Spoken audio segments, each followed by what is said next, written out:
Thank you, Madam President, Mr. Secretary General, Excellencies, ladies and gentlemen. At this 80th session of the United Nations General Assembly, I'd like to speak about Africa's role in the future of this organization. However, it's impossible to do that without first considering the collective role that Africa played in its founding, which was small and relatively insignificant. Of the 51 member states involved in the founding of the United Nations in 1945, only 4 were African: Egypt, Ethiopia, Liberia, and South Africa. It is important to point out that the United Nations came into being in the aftermath of World War II because of the inability of its predecessor, the League of Nations, to avert a large-scale global conflict, which had been its guiding purpose when it was founded in 1920 at the end of the First World War.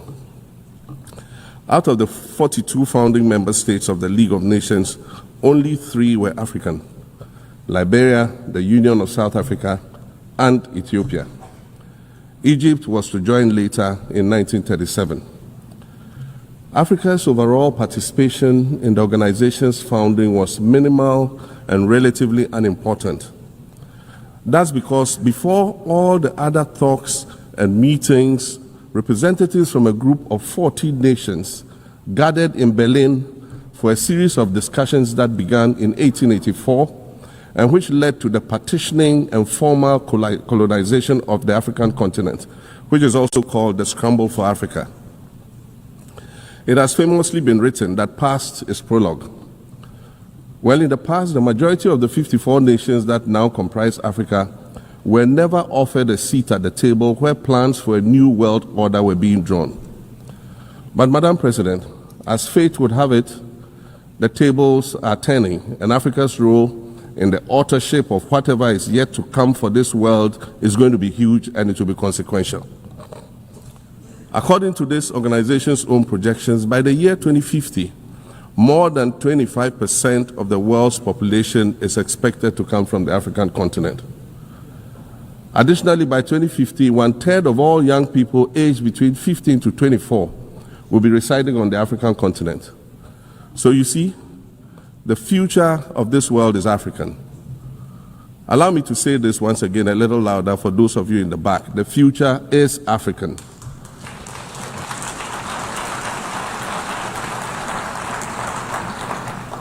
Already today, Africa is a catalyst for human potential and development, as well as for economic reform and ecological stability. Africa is a catalyst for systemic change. If this reality, which is fact-based and straightforward, seems provocative or unsettling, perhaps it's because you are viewing it through the lens of centuries of filters, colonialism and imperialism, and the resulting implicit bias. Maybe you are unaware of the resilience of African nations or their remarkable ability to make a strong comeback just when you think it's safe to count them out. That is what is happening right now in my own country, Ghana. Our constitution limits leaders to 2 4-year terms. In January, I was sworn in for a second term, which, let me point out, was non-consecutive with my first term. Our currency, the Ghana cedi, was rapidly depreciating, faced with rising inflation, a huge debt burden, and low morale amongst our citizens. My new administration settled down quickly and embarked on an ambitious program of comprehensive transformation designed to restructure Ghana's economic foundation and enhance our competitive standing globally. We refer to this process of recalibration as our reset agenda. In just 8 months, we have achieved significant reduction in inflation from 23.8% in December 2024 to 11.5% in August 2025, restoring price stability for our citizens. Additionally, our currency, the Ghana cedi, has appreciated considerably against other currencies, with Bloomberg reporting it as the best performing currency in the world at one point. Our improved sovereign credit rating reflects increasing investor confidence in our economy. And our 24-hour economy initiative promises to transform our economy. And there's a renewed willingness amongst our people to trust that their elected officials have Ghana's interests at heart and that we're progressing together. Madam President, I believe that in honor of this milestone celebration, the United Nations should also embark on a process of serious recalibration and establish its own reset agenda. Since the organization's founding, the number of UN member nations has nearly quadrupled.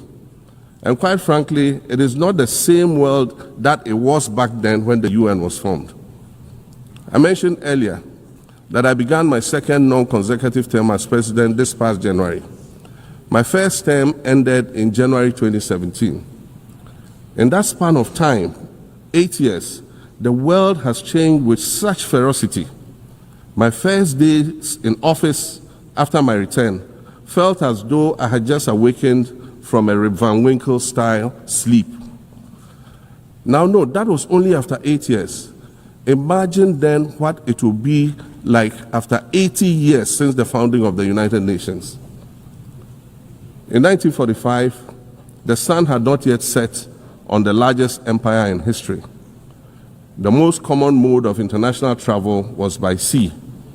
The personal computer had not been invented, let alone made portable. And television, a new convenience, was still in its infancy, albeit in black and white color. Relations between the US and the Soviet Union were turning frosty, with Winston Churchill declaring that an iron curtain has descended across the European continent. Fast track 80 years on, in today's world, hundreds of thousands of commercial flights take off and land every day. Libraries have been digitized so that volumes of literature can exist on a small device, small enough to fit inside your pocket. We live in a world of cryptocurrency, artificial intelligence, social media, the internet and its dark hidden dungeon of the dark web, all of which carry a potential threat to global peace and security. Climate change is real, and we're fighting a losing battle against the loss of Maldives and other island nations to the rising sea level, against the loss of Timbuktu to desertification and the Amazon forest to global warming and deforestation. Madam President, the UN Founding Charter is outdated when it comes to representation in this August Assembly. The most powerful post-World War II nations are still being rewarded with an almost totalitarian guardianship over the rest of the world. And yet, the first sentence in Chapter 2, Article 1 of the UN Charter declares that the organization is based on the principle of sovereign equality of all its members. If this were true, and was the case, a continent as large as Africa, with its numerous UN member states, would have at least one permanent seat on the Security Council.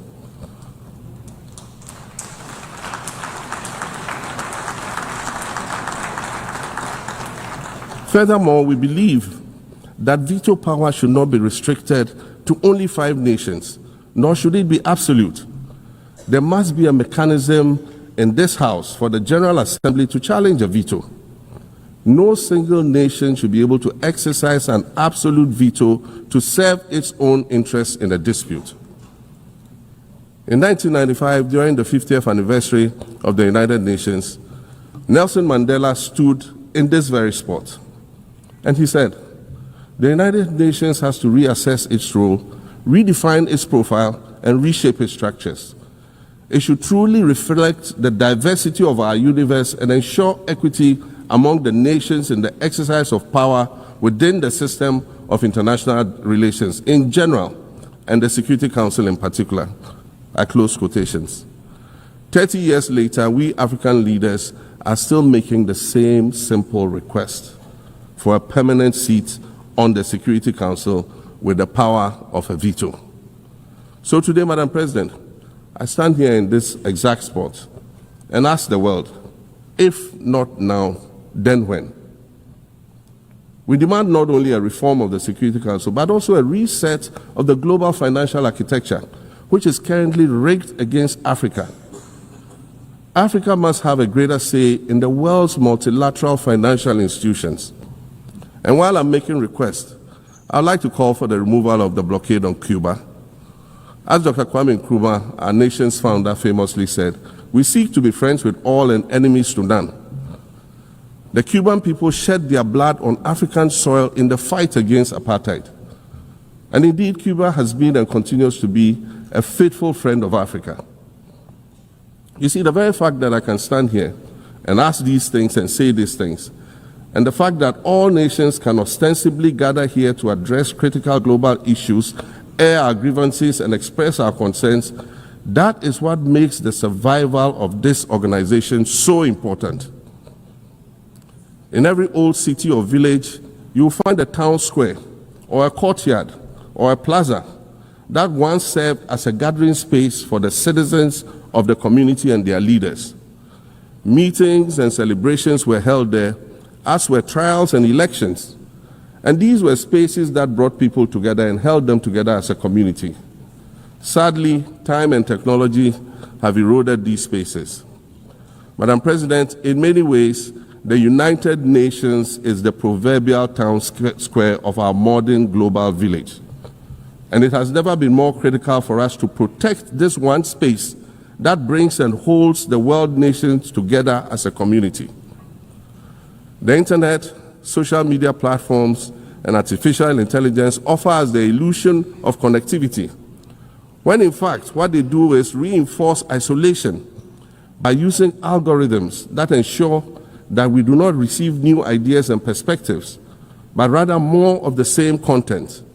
We are served alternative facts and manipulated images, making it easy to disseminate disinformation and sow seeds of division amongst communities. Madam President, these are dangerous times. Our world is currently experiencing a rise in nationalism and economic instability. There's a general breakdown of multilateralism. Various acts of aggression have been committed against the sovereignty of others, and nations are attempting to circumvent the very safeguards that were put in place to prevent large-scale global conflict. These conditions are all too similar to the ones that led to the League of Nations' failure in fulfilling its mandate. The denial of visas to President Abbas and the Palestinian delegation sets a bad precedent and should be deeply worrying to all member nations of the United Nations. Ghana recognized the state of Palestine in 1988 and supported a two-state solution to the conflict since then. And I say, contrary to the claims of some, a two-state solution would not be a reward for Hamas. It would rather be a reprieve for the hundreds of thousands of innocent women and children and people who are facing collective punishment and forced starvation for no reason other than the fact that they are Palestinian. For nearly 2 years and for the fear of reprisals, we here in this General Assembly have been playing hide and seek with language to find the right words to help us avoid or excuse what we all know is taking place in Gaza. But here's the thing, it doesn't matter what you call it. If it looks like a duck, it swims like a duck, and quacks like a duck, well, then it must be a duck. The crimes in Gaza must stop.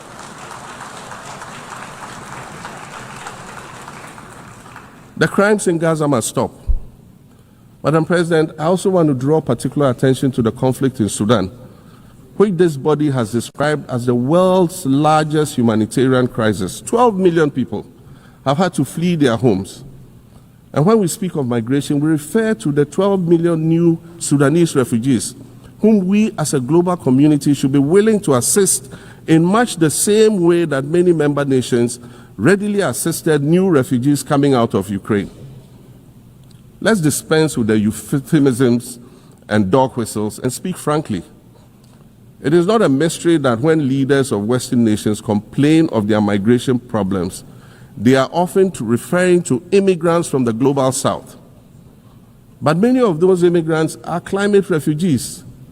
And interestingly, the global north emits 75% more greenhouse gases than the global south. However, the effects of climate change are more severe in the global south because we lack the resources to address them effectively. And so when the desert encroaches on our villages and towns, and they become unlivable, we are forced to flee.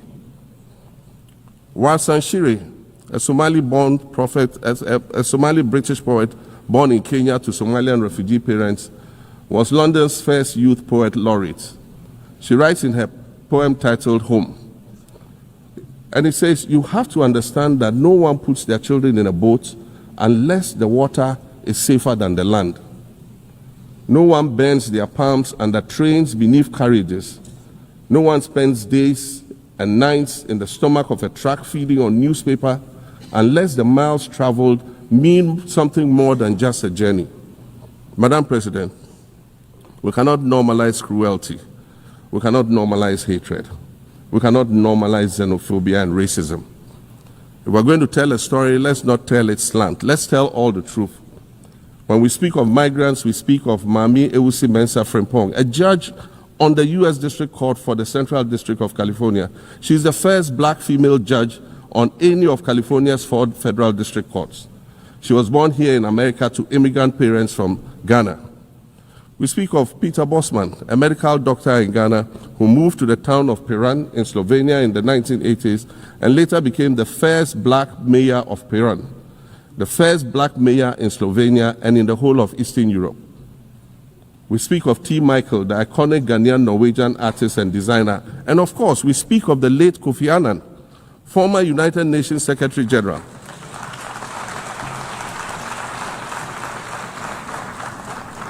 Former United Nations Secretary General and Nobel Peace Prize recipient, who was born in Ghana but spent his adulthood in various places in America and Europe. These are people who have brought great distinction to the countries that they decided to call home. Just as the migrants and the children of migrants before them did, I dare say these are not invaders. These are not criminals. Madam President, the slave trade must be recognized as the greatest crime against humanity. As the African champion on reparations, Ghana intends to introduce a motion in this August body to that effect. More than 12.5 million Africans were forcibly taken against their will and transported to create wealth for the powerful Western nations. We must demand reparations for the enslavement of our people and the colonization of our land that resulted in the theft of our natural resources, as well as the looting of artifacts and other items of cultural heritage that have yet to be returned in total. We recognize the value of our land and the value of our lives, as did our colonizers, as well as the governments that happily paid reparations to former slave owners as compensation for the loss of their property in quotes, and that property for which they received compensation was paid referred to enslaved people who had been freed.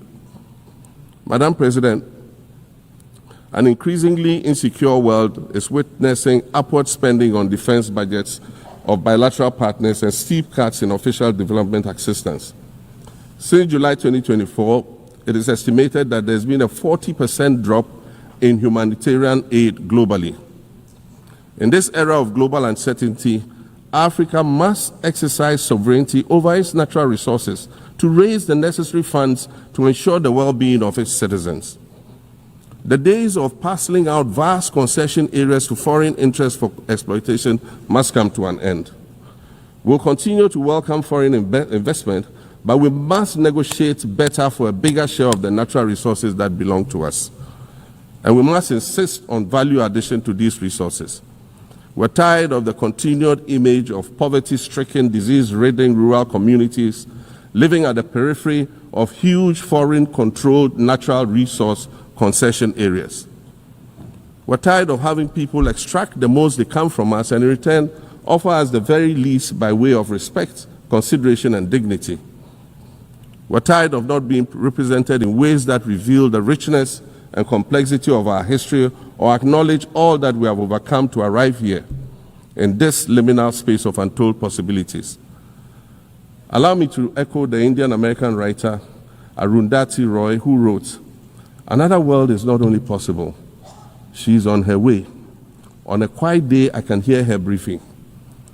I want to add that for the sake of Africa, and quite selfishly for the sake of my 18-year-old daughter, I hope that this new world that is arriving is a place of safety and equality for women and girls. To succeed, we must empower everyone, including women and girls, to reach their full potential. In closing, Madam President, I'd like to congratulate you on your election to preside over this historic 80th General Assembly and on being the 5th woman to hold this distinction. I'd also like to congratulate Her Excellency Nana Jane Opoku-Agyeman on being the first woman Vice President of Ghana.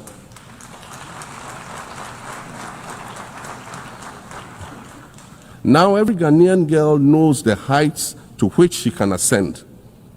Words matter, but issues of representation matter even more, which is why Ghana looks forward to the appointment of a woman as Secretary General of this organization in the near future. Madam President, Your Excellencies, I thank you for your kind attention.